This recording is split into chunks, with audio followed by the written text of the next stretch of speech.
Sikiliza mdogo wangu, mimi shida yangu ni kusaidie. Ndio shida yangu.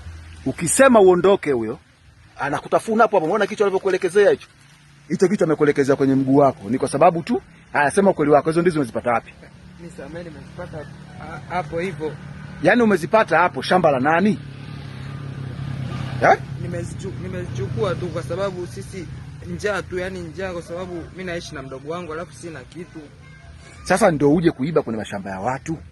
Yaani uje kuiba. Sasa angekugonga huyo, angekuruma.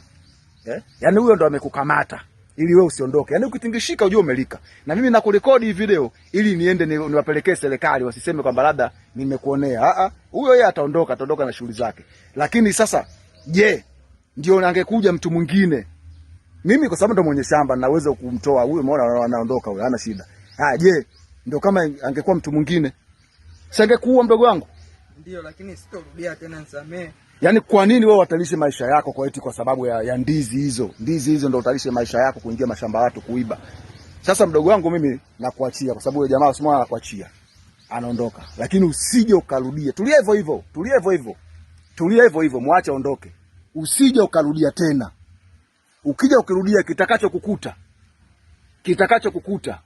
Tulia hivyo hivyo, ukihangaika atakuula huyo, atageuka watarudi. Tulia hivyo hivyo. Usije ukaingia tena mashamba ya watu. Mashamba ya watu wengine ya watu hawaingii. Acha kelele sasa. Mwacha aondoke. Mwenye anaja atakufungua ataondoka.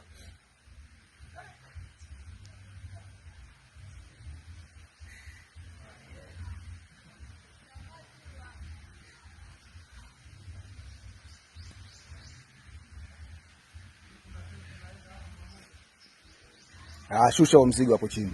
Uondoke zako.